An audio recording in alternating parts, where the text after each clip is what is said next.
Salut Obscuria, alors déjà merci pour l'invitation, je suis très content d'être ici avec toi pour explorer l'une des pages les plus étranges de Wikipédia. Celle dont je vais parler est dédiée à la baleine 52 Hz.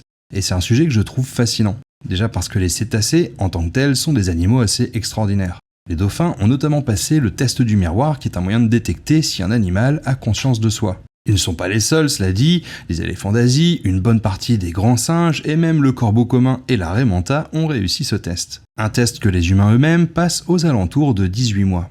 Bref, les cétacés font partie des animaux les plus intelligents de la planète. Ils ont des comportements culturels qu'ils se transmettent et de toute évidence, ils communiquent entre eux.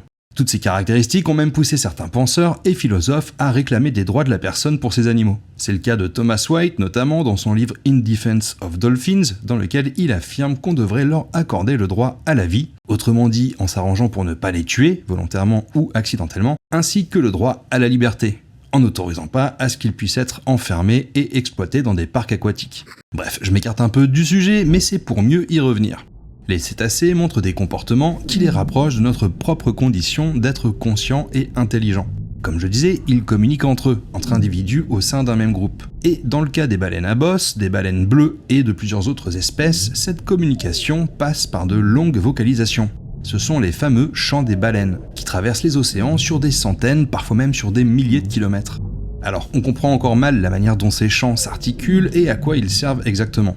On sait qu'ils sont utilisés dans la sélection des partenaires sexuels, dans l'appel au repas ou encore dans la coordination de mouvements au sein d'un groupe sur de grandes distances. Mais certains vont plus loin comme Al Whitehead et Luke Randall qui avancent que ces vocalisations pourraient constituer de véritables transmissions culturelles, contenant des informations sur les routes migratoires, les ressources alimentaires ou même des récits collectifs, un peu comme nos mythes et légendes. Et l'idée de baleine qui soit l'équivalent de conteur des mers, perso je trouve ça très cool. Bref, beaucoup de chercheurs, notamment ceux du projet SETI, avec un C, espèrent qu'un jour, l'intelligence artificielle nous permettra de traduire ce que les cétacés se disent et se racontent. On n'y est pas encore, certes, mais ce qui est sûr, c'est que ces chants sont partagés au sein de groupes identifiables dans lesquels ils sont repris et dans lesquels ils évoluent au fil du temps. Sauf qu'il y a une exception. En 1989, des chercheurs qui écoutaient le système SOSUS, un réseau de surveillance sous-marine mis en place par les États-Unis durant la guerre froide, ont détecté un chant tout à fait inhabituel. C'était celui d'une baleine qui émettait sur une fréquence anormale de 52 Hz, très éloignée de celle qu'utilisent en général les baleines, et qui se situe entre 12 et 25 Hz au maximum. Autrement dit, ils ont détecté une baleine qui chantait 2 fois plus aiguë que toutes les autres. Sur une fréquence donc qu'aucune autre baleine n'était capable de comprendre. Les chercheurs l'ont suivi pendant des années et ont réalisé que cette baleine avait passé sa vie seule à traverser les océans et à appeler en vain sans jamais obtenir de réponse. Quand on sait que les baleines sont des animaux extrêmement sociaux, ce destin a quelque chose de tragique. C'est ce qui lui a valu son surnom, celui de la baleine la plus seule au monde. Cela dit, les scientifiques entre eux l'appellent plutôt baleine 52 Hz ou juste 52, en référence à la fréquence sur laquelle elle émet. Du coup, les biologistes marins se sont posé plein de questions. Est-ce que 52 pourrait être la dernière représentante de son espèce ? Une espèce sur le point de s'éteindre donc. Et ça, c'est une situation qui résonne assez fort en nous. On peut se projeter dans la situation de cet animal qui erre dans les océans à la recherche de ses congénères. Sauf que ces congénères n'existent tout simplement plus.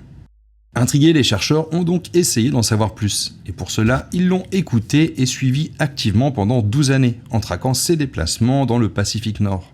Mais aucun d'entre eux n'a jamais pu l'observer. Ils ne savent donc pas à quoi elle ressemble et connaissent seulement son chant, ce qui la rend d'autant plus mystérieuse. Des hypothèses, on se l'a dit, étaient proposées pour expliquer les vocalisations uniques de 52. Certains ont émis l'idée qu'elle pourrait être un hybride de 2 sous-espèces, probablement d'une baleine bleue et d'un rorqual commun. D'autres ont suggéré qu'il s'agissait d'un individu atteint d'une malformation au niveau de l'appareil vocal. Mais jusqu'ici, aucune explication n'a pu être vérifiée, puisqu'il faudrait au moins pouvoir observer 52 directement pour obtenir une réponse claire. C'est pour tenter d'éclaircir ce mystère qu'une expédition scientifique a été lancée en 2019 pour retrouver et observer la baleine la plus seule au monde.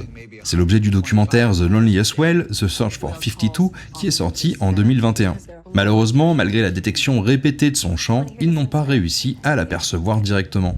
On ne sait donc toujours pas ce qui explique son chant si atypique. En revanche, je suis content de pouvoir partager un petit happy ending. À la fin du documentaire, en analysant les données du réseau de micros sous-marins, les chercheurs se sont rendus compte que le chant de 52 avait été enregistré à 2 endroits en même temps. Autrement dit, la baleine la plus seule au monde n'est plus si seule, car elles sont au moins 2, et sans doute plus. Voilà, c'est tout pour moi Obscuria, merci de m'avoir invité, c'était un plaisir de parler avec toi de ce sujet fascinant.